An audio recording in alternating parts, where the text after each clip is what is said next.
Hello दोस्तों, welcome to my YouTube channel. तो आज की वीडियो कुछ खास नहीं होने वाली है, लेकिन इसमें मैं इंट्रो दूंगा खुद का और दो सबसे मेजर क्वेश्चंस, मतलब कि जो सबके मन में रहते होंगे, शायद पता नहीं अगर कोई उस लेवल तक सोचता है तो वो होगा what is artist and what is art. और मैं बताने वाला हूँ कि बहुत बार ऐसा होता है, मेरे साथ भी ऐसा होता है कि हम सब ड्रॉ करते हैं, हम सब बनाते हैं, बहुत टाइम तक हमें रिजल्ट नहीं मिलता क्योंकि हम गलत प्रोसेस में कर रहे होते हैं। तो इससे हम डीमोटिवेट हो जाते हैं, हम छोड़ देते हैं आर्ट को, फिर हम कोशिश करते हैं ज्वाइन करने का, फिर छोड़ देते हैं। इसी डीमोटिवेशन को दूर करने के लिए मैं बताऊंगा कि आखिर हमें क्या करना चाहिए, हमारा स्टार्ट कहाँ से होना चाहिए, हमें सबसे पहले क्या करना चाहिए। कोई भी आर्टिस्ट, मतलब कोई भी बड़े आर्टिस्ट या कोई भी यूट्यूबर जो कि आर्टिस्ट है, वो आपको ये बात नहीं बताते हैं कि ड्राइंग से पहले आपको क्या अपनाना चाहिए, या एज अ आर्टिस्ट अपने करियर को चुनते टाइम आपको क्या क्या सावधानियां रखनी चाहिए, सबसे पहले क्या करना चाहिए आपको, ये सब कोई नहीं बताता है। ये आपको खुद ही एक्सपीरियंस करना पड़ता है। लेकिन आप समझ सकते हैं कि ये टाइम, मतलब बहुत कोई जो है डायरेक्ट कुछ पाना चाहते हैं तो वो एक्सपीरियंस नहीं करना चाहते हैं और वो डायरेक्ट ही रेस में लग जाते हैं और हारते हैं तो डीमोटिवेट हो जाते हैं। तो इसीलिए ना मैं मतलब बताना चाहता हूँ आप सबको कि आखिर होता क्या है आर्ट में, करना क्या पड़ता है, और आप कैसे खुद को हमेशा के लिए स्टेबल रख के खुद को एक परफेक्ट आर्टिस्ट और अपने करियर को एज अ आर्टिस्ट स्टार्ट कर सकते हैं।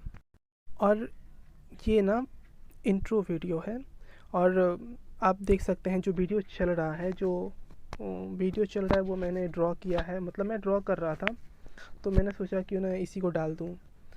तो आप समझ चुके हैं कि आखिर इस वीडियो का मोटिव क्या है। तो चलिए स्टार्ट करते हैं बिना किसी देरी के। एंड सच कहता हूँ, आपको इस वीडियो से बहुत कुछ सीखने मिलेगा, और जो कोई भी इस वीडियो को एंड तक देखेगा उससे उसके पेटीएम में 19 रुपये की लॉटरी पक्का।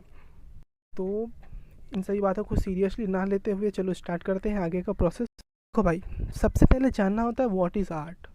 आर्ट वो होता है जिसे कोई आर्टिस्ट एक टाइम, एक पेशेंस, एक स्टेबिलिटी, एक एक्यूरेसी के साथ ड्रॉ करता है।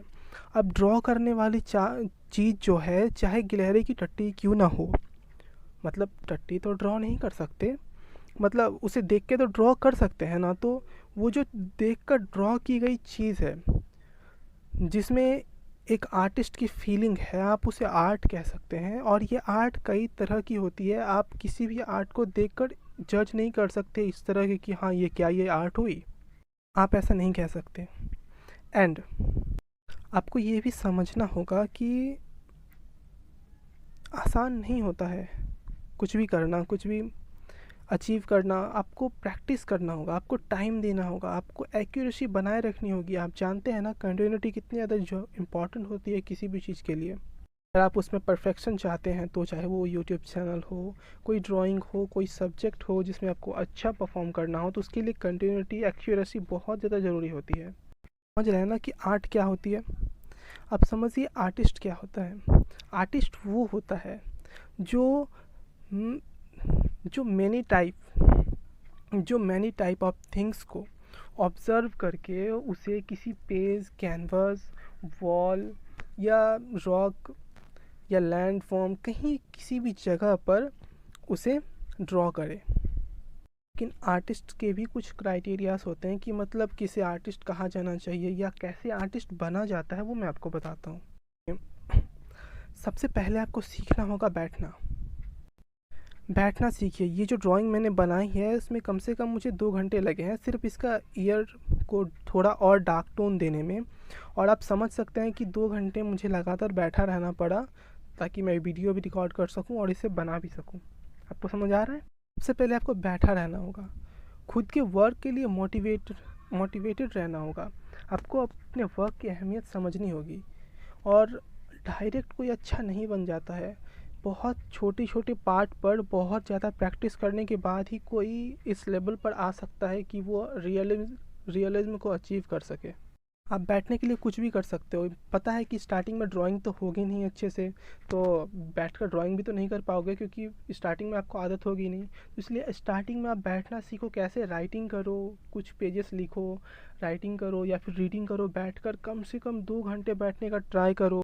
कुछ ड्राइंग्स जो आप मेरे इंस्टाग्राम हैंडल पर देखे होंगे, वो जो कैट वाली आपने देखी होगी, वो 58 आवर्स लगे थे मुझे उसे बनाने में, और मैं हर हर दिन उसमें मैं 3 घंटे दिया करता था। आज जाकर वो बने थे, तो सोचो मैंने कितना ज़्यादा वेट किया होगा उसके लिए। तो इसीलिए आपको ना, मतलब मेरे में एक एक्साइटमेंट होती है कि वर्क होने के बाद वो कैसा दिखेगा, वो चीज़ आपको खुद में डेवलप करनी है। अगर आप उसे डेवलप करेंगे तभी आप एक्यूरेसी एंड कंटिन्यूटी बना के रख पाएंगे। और देखो, अगर किसी पर्टिकुलर पार्ट पर ज़्यादा टाइम लग रहा है तो आप उसको टाइम लगने दो, जितना हो सके उतना ज़्यादा टाइम लगाओ। आप देखो वो कितना परफेक्ट बन सकता है, आप उतना परफेक्ट बनाओ उसे, और जब तक ना बने तब तक ट्राई करते रहो।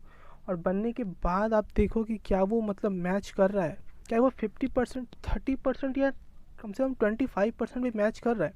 अगर हाँ, तो आप राइट वे पे हो, और आपको लगातार प्रैक्टिस करती रहनी चाहिए, छोड़ना नहीं है। अगर आप आर्ट करना चाहते हैं, आप एक आर्टिस्ट बनना चाहते हैं, तो आपको खुद की अहमियत समझनी होगी, अपने आर्ट की अहमियत समझनी होगी। और इसके लिए आपको आर्टिस्ट की लाइफ जीनी होगी।